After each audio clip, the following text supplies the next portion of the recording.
ISKCON এতটাই উগ্রবাদী যে প্রতিষ্ঠার 4 বছরের মাথায় সিঙ্গাপুরের মতো একটি শান্তিপূর্ণ দেশে তাদেরকে নিষিদ্ধ করা হয় এবং এখন পর্যন্ত তারা সেখানে নিষিদ্ধ। আজকে প্রত্যেকেই জেনে রাখা দরকার, ভারতের 1966 সালে 13 জুলাই ইস্কানদের জন্ম হয় যুক্তরাজ্যের নিউ ইয়র্কে। আর বাংলাদেশের হিন্দু সনাতন ধর্মাবলম্বীদের সঙ্গে ইস্কানদের শত্রুতা ছিল অনেক আগ থেকেই। 2000 সালে ঠাকুরগাঁয়ে দুর্গা মন্দিরে ইস্কান সমর্থকদের হামলায় প্রাণ যায় ফুলবাবু নামের এক সনাতন হিন্দুর। বাস্তবে ইস্কান হিন্দুদের কোনো সংগঠনই নয়, এটি মূলত ইহুদের একটি এজেন্ডা। এটা আমাদের মুখের কথা নয়। আবু রুজদের লেখা বাংলাদেশের গোয়েন্দা সংস্থার সাবেক প্রধানের কথা বাংলাদেশের এই বইটিতে উঠে এসেছে ভয়ানক তথ্য।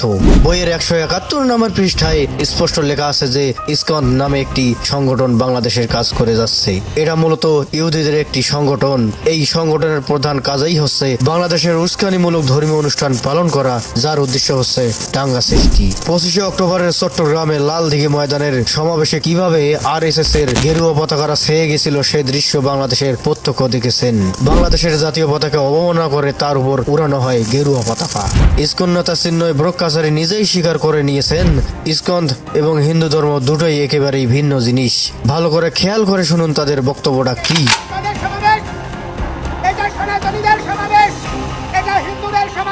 সেটা বুঝতে বাকি থাকার কথা নয় কারোরই। তাহলে ইস্কন আসলে কি? মূলত ইস্কন প্রতিষ্ঠিত হয়েছিল ইহুদিদের ছত্রছায়ায়। ইস্কনদের প্রতিষ্ঠাতা অভয়চরণাবিন্দ ভক্তি বিদান্ত স্বামী প্রভুপাদ। অবাক করার মতো বিষয়, এই ব্যক্তি ভারতের কোনো হিন্দু শিক্ষালয়ে পড়াশোনাই করেননি। তিনি শিক্ষা নিয়েছেন খ্রিস্টানদের গির্জায়, ছিলেন একজন ফার্মাসিউটিক্যাল ব্যবসায়ী। কিন্তু হঠাৎ করেই তার মাথায় কেন হিন্দু ধর্মের নতুন সংস্করণের ভূত চাপলো? সত্যিই চিন্তার বিষয়। স্বামী প্রভুপাদ যখন নতুন ধারায় হিন্দু সংগঠন চালু করেন তখন মূল ধারার সনাতন হিন্দু ধর্মরাই তার বিপক্ষে দাঁড়িয়েছিলেন, গড়ে তুলেছিলেন প্রতিরোধ। কিন্তু ওই সময় কারা ঢাল হয়ে পাশে দাঁড়িয়েছিলেন জানেন? যে স্টিলসন, জুডা হার্বে, কক্স, লেরিসিন ও টমাস হপকিন্সের মতো চিহ্নিত ইহুদি খ্রিস্টানদের এজেন্ডারা। এদের মূল কাজ হচ্ছেই উগ্রতা, হিন্দুত্ববাদ ছড়ানো। পত্রিকার হেডলাইন ইস্কন সনাতন দ্বন্দ্বের চরমে ঠাকুরগাঁ মন্দিরে 144 ধারা জারি ঘটনার প্রেক্ষাপট শুনলে আপনি আটকে উঠবেন। ঠাকুরগাঁয়ে শ্রী শ্রী রসিক রায় জিউস মন্দিরের জমিদার দখল নিয়েই হিন্দু ধর্মের সনাতন ও ইস্কন অনুসারীদের মধ্যে দীর্ঘদিন ধরেই বিরোধ চলে আসছিল।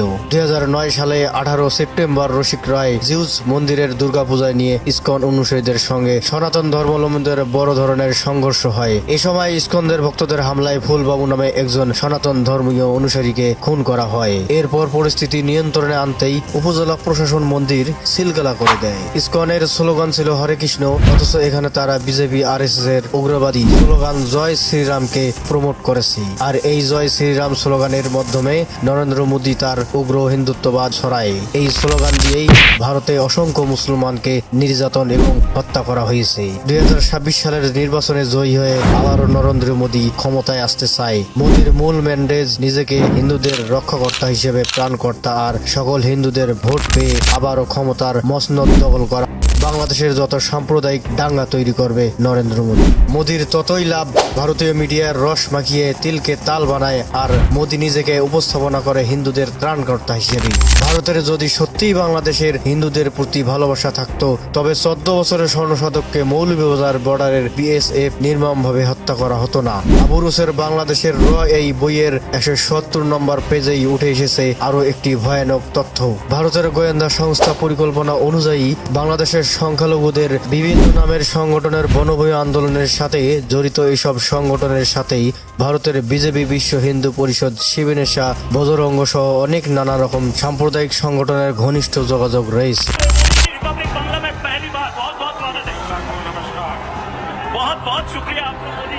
আপনি বলতেই পারেন রিপাবলিক বাংলাকে কেউ গোনাই ধরে না, কিন্তু আন্দার বাজার মূলত আমাদের পার্বত্য অঞ্চলের নিয়ে ভারতের প্ল্যান আছে বহুদিন আগ থেকেই। এজন্যই শেখ হাসিনার পতনের ঠিক 1.5 মাস পর আমাদের পাহাড় যখন উত্তাল তখন আন্দার বাজার ঠিক এভাবেই সংবাদ প্রকাশ করে। সেনা সকল জিয়াউর রহমানের আমলে প্রায় 5000 সমতলের মানুষকে পাহাড়ে বসতি করে দেওয়া হয়। শেল্টার নামে পরিচিত সেই জনগোষ্ঠী আজ সংখ্যায় বহু গুণে বেড়ে চাকমা ও অন্যান্য জাতির অস্তিত্বের সংকটে ফেলে দিয়েছে। চাকমা যখন 5 বছর পর আওয়ামী লীগের আয়নাঘর থেকে বের হলো তখন তাকে নিয়ে কোনো সংবাদেই নেই এবং চিন্ময়কে মূলত গ্রেপ্তার করা হয়েছে বাংলাদেশের জাতীয় পতাকা অবমাননা করার কারণে। অথচ ভারত এটাকে সম্পূর্ণ সাম্প্রদায়িক বলে দেখাচ্ছে। তাদের মিডিয়ার মাধ্যমে সারা বিশ্বে প্রকাশ করে যাচ্ছে যে হিন্দু নেতাকে গ্রেপ্তার করা হয়েছে। চিন্ময় কৃষ্ণ প্রভুকে মৌলবাদী ডক্টর ইউনূস সরকার গ্রেফতার করেছে। বাংলাদেশের আসল বিষয়টা কি তাই? চট্টগ্রামের উপর ভারতের টার্গেট আগে থেকেই যে তার প্রমাণ আমি দিচ্ছি। 2019 সালের জুলাইয়ের ঘটনা ফুটবল লাইভ কর্মসূচির আড়ালে নগরীর প্রায় 30টি স্কুলের শিক্ষার্থীদের মাঝে প্রসাদ বিতরণ করা হয়। কোমলমতি শিশুরা হরে কৃষ্ণ হরে রাম মন্ত্র পাঠ করে এই প্রসাদ গ্রহণ করে। শ্লোক মন্ত্র পাঠের মাধ্যমে মুসলিম সহ বিভিন্ন ধর্মের কোমলমতি শিশুদের প্রসাদ গ্রহণের উৎসাহিত করায়। অনেক শিক্ষার্থী তা গ্রহণে অস্বীকৃতি জানায়। বুঝতে পারছেন কিভাবে ইসকনের বীজ বাংলাদেশে ছড়ানো হয়েছে? কখনো বাংলাদেশের পাহাড়িদেরকে কুপরামর্শ দিয়ে, আবার কখনো বাংলাদেশের সনাতনীদেরকে উস্কে দিয়ে ভারত নিজের ফায়দাটাই হাসিল করতে চায়।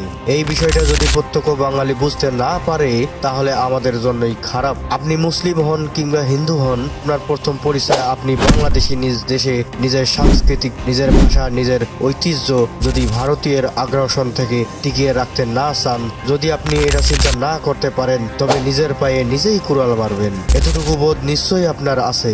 এতক্ষণ সঙ্গে ছিলাম আমি আবু ইউসুফ। ভালো থাকবেন, সুস্থ থাকবেন। আল্লাহ হাফেজ।